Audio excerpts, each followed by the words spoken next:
Betong, update sa career, alam ko naman you're into hosting. Yes. Ngayon po sobrang thankful dahil although very challenging yung bagong trabaho natin sa Itbulaga, sobrang blessing siya.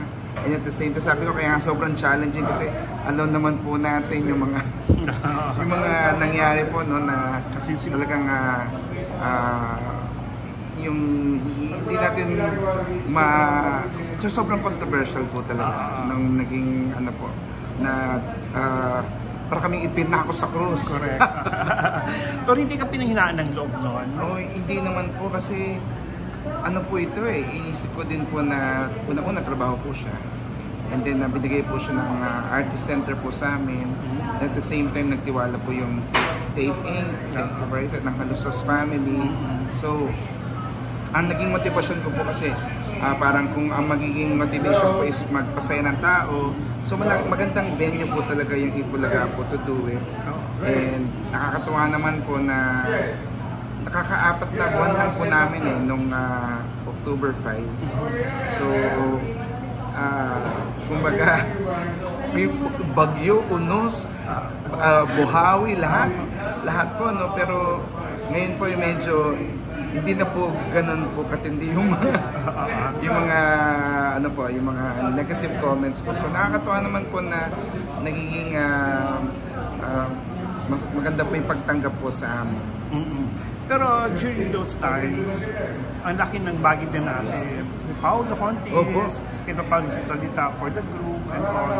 And then ikaw naman, there are some ideas or opinions you said.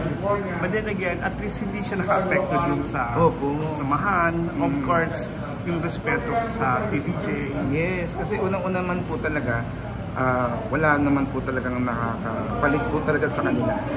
Kumbaga, TVJ po talaga is 44 years po sila din. So parang wala po. Kami lang po kumbaga naatasa magpatuloy po doon po sa show po na Itbulaga. Bagamat marami mga opinion nga po tungkol sa iba't iba. Although lahat naman po nasa legal na pamamaraan po. So wala po akong say po pagdating sa mga legal matters po. So sa akin ang pinaka-importante po, mayroon tayo po yung nag-work ngayon. And kailangan din po natin mabuhay. Kaya, alam na nila yun, yung para sa ekonomiya. Oo, para sa pamilya bills. Alright. Pero Betong, siyempre, you're pitted against TVJ, and of course, it's showtime. Then, ano masasabi mo na right now, on the waters, ang showtime?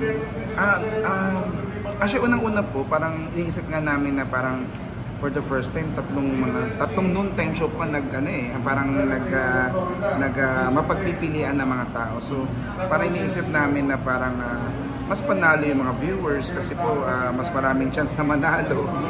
Nasa choice naman na kung sino po yung gusto mo nilang panoorin. And at the same time, yung showtime naman po nasa GTV po. So, in a way, parang ang Kapuso Kapamilya ngayon parang pwede na mag-merge parang lahat po may mga collaboration. Siyempre pagdating naman po dun sa nangyari po sa showtime, siyempre kahit naman po kami siguro nandun sa posisyon nila, medyo nakakalungkot po yun. Pero kumbaga yun naman po decision po ng MTRCB, so wala po akong wala naman po akong opinion po tungkol doon kasi yun po nasa kanilang jurisdiction.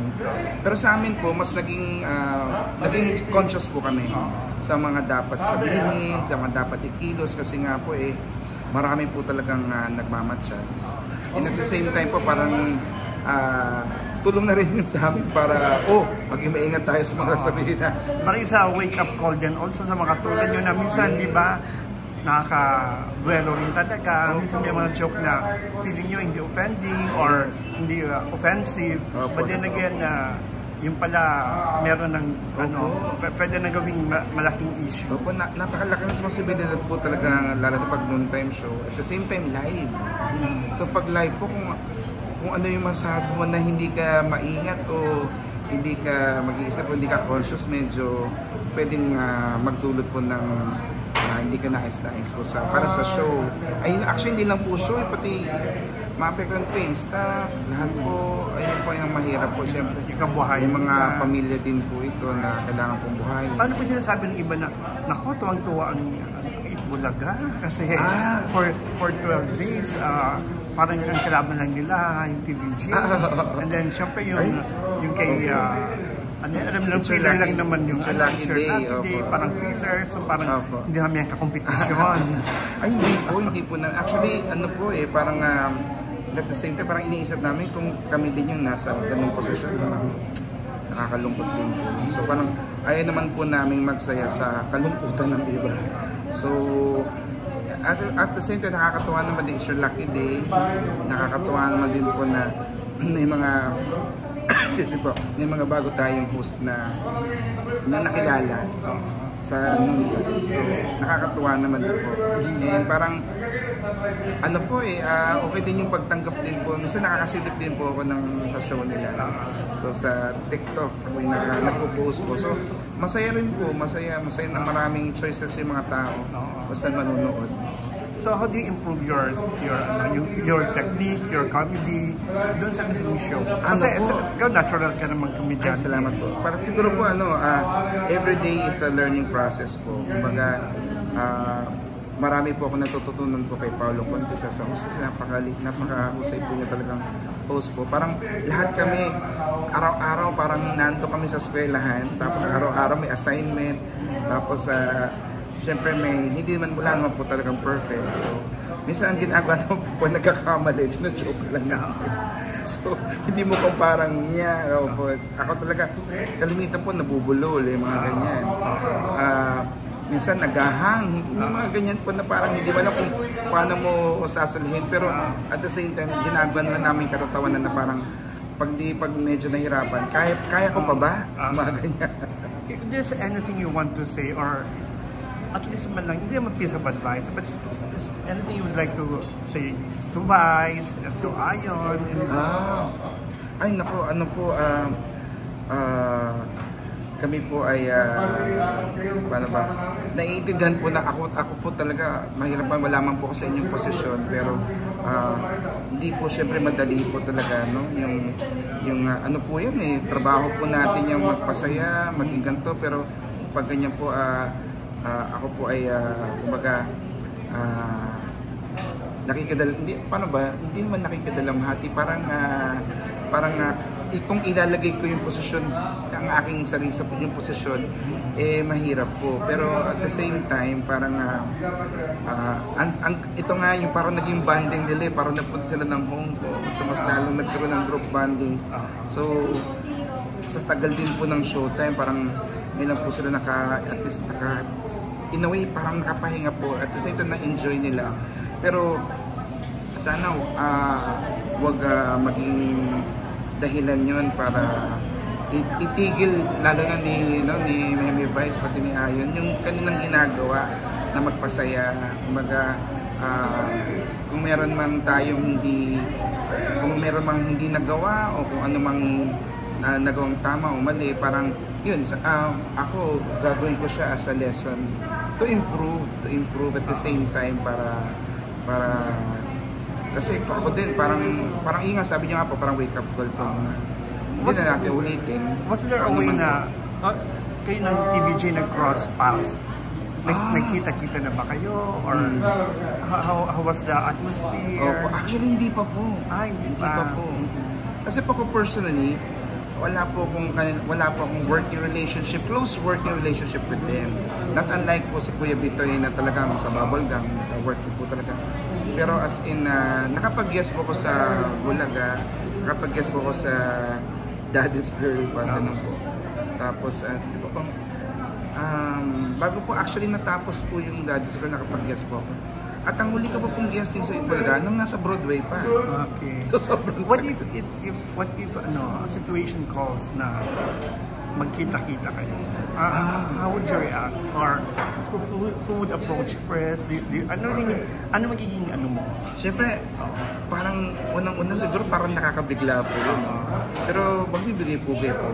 Lalapitan ko po sila. Parang kagaya po nung kay Vice, nung nagpunta po siya sa GMA Gala. So lumapit po talaga ako. Oo, actually pinost ko po yun sa TikTok eh. Pero hindi ko lang po alam kung kilala ko. Siyempre naman. Sabi ko na lang, hello bye! Sasangtawa ako lang ko. Tapos parang ngumiti naman siya. Siguro madami po kasi mga tao. Pero yun po yung, ang di ko lang po nagawa, makapagpa-picture po sa kanya. Gusto ko talaga po magpa-picture eh. Pero ako po talaga kung makita ko po sila, lalo po sila Kuya Jose, si Kuya Wally. Ako lalapitan ko po talaga. Kung ano man po yung mangyari, tatanggapin ko po kung ano man. Pero I think naman by this time, all of you naman are mature. Yes, tapos yes. alam naman nila na naghanap buhay din lang kayo. Opo, trabaho po ito. So, I think naman by this time, naintindihan nila yun. Kasi the emotions are already not that high compared to before. Yes. Pero naiintindihan ko po yung emotions po ng mga supporters po nila. Siyempre, 44 years, ikaka-4 na buwan lang po na. Ang dami pa po naming, because ako po, nakalakayan ko po talaga ang TVJ. Yun po, kung makita ko man po sila, lalapitan ko po talaga kayo. Do you still get bashings, gano'n? Oo, meron po po. Pero hindi na po tayo dati, na parang... Fiesta kung fiesta. Oo, talagang grabe po talaga. Kasi parang hinusugahan ka mula ulo hanggang so ngayon medyo parang nakabawasan na po. Pero pa rin po. Pero ako nga sabi ko nga po, hindi wala pong karapatan na magalit o kung ano man kasi siguro kung ibaliktad man din pong posisyon namin, ilagay po namin posisyon namin sa kanila, ganun din po eh. Iba talaga pag nag-support ka po talaga ng sa napakatagal na panahon, talagang sobrang po sa institusyon nang wala pa po kami dun sa kalingkingan po nila. So, on your end, ikaw ba talagang ito na ang buhay? Buhay mo? Hopefully po and praying po na iba po kasi yung yung nagagawa po ng everyday show. Iba din po yung everyday show. Everyday ka nagpapasaya. So, ang laking adjustment po ang nagawa po nung sa lahat. Kasi hindi po ako morning person. Pero ngayon kailangan ko minsan.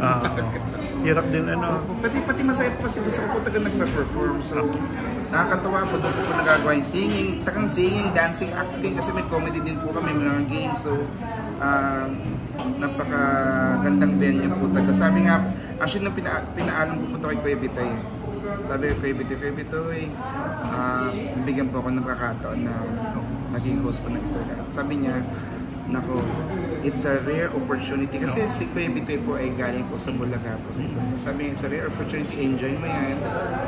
Yun nga lang, kailangan mong harapin yung mga ganito. Pero ang maganda niya, kung wala ka naman sa sarili mo, wala kang ginawang masama sa anumang bagay para mangyari ito. Kung manila sa konsensya mo,